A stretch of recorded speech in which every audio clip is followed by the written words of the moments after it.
Today we are tackling the question of what's the best uses of vehicles in Battlebit. And I'm not really referring to vehicles with weapons like tanks, as that use is kind of obvious. Instead, we're focusing on transport vehicles because I think there's an untapped potential there that we can exploit. With that said, let's dive into the video. Now, this first tip was the sole impetus for why I even decided to cover this topic in the first place. The scenario you are looking for is a situation in which the enemy has captured the closest or second most closest objective to your spawn. This is important because these objectives are usually the least contested out of any on the map. So once the enemy have captured these objectives, they usually then divert their attention to more central objectives on the map. And while usually from spawn these enemies would be too far away for you to do anything about it, vehicles provide you the speed to get there to take advantage of their diverted attention. In my opinion, the best map to do this on is also an extremely popular map, and that's Wakistan. And through using this flanking strategy, I've made some of my best plays. Enemies just become too engrossed with trying to take C. Therefore, they become so vulnerable to a flank that even a poorly executed one can do well.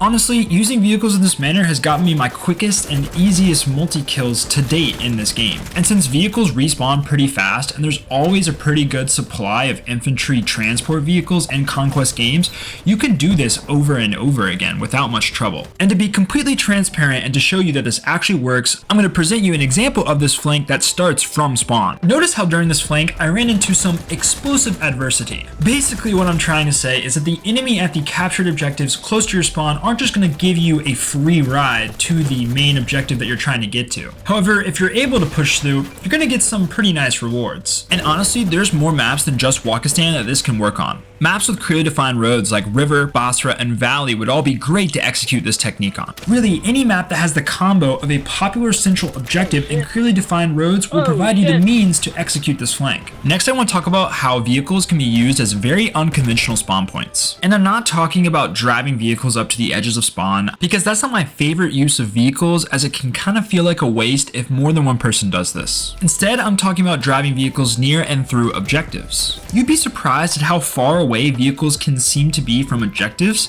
However, when your team has that objective, you're able to still spawn into that vehicle. And this can be so incredibly helpful if the vehicle is on the far side of the objective and there's a stalemate going on right at the entrance to the objective, as a vehicle spawn here almost gives you instant flank access to the backside of this enemy line. Furthermore, if any of the enemies drive vehicles up to that line, suddenly they become incorporated into the objective and boom, then you can spawn there. While Wakistan is again another great example of where this can happen a lot, I find that Solheim games are actually great for this too. So always keep a lookout if a vehicle can give you a really quick flank spawn. Another great way to use vehicles to your advantage is to use them as distractions. I like to drive vehicles right at crowds and then hop out just at the last second, and while they're all shooting at the vehicle, I run around and snag a quick multi-kill. Now obviously this one comes with a big disclaimer: if you drive right at crowds, you're probably going to get shot at. But you'd be surprised at how many times you can get really close to a crowd without dying. And if you succeed in getting close enough, you can use that very same vehicle as fuel for your attack. When I do this, I love throwing C4 right at the vehicle I just drove in, as this usually creates a big enough explosion to catch a couple enemies. And remember too, just like the unconventional spawn points on objectives, it doesn't even have to be your own vehicle. I've tossed C4 over walls just because I knew vehicles were there, and I was surprised at how many kills I got when I blew up that C4. Hence, vehicles are almost always your friend when you're out trying to make plays on the battlefield.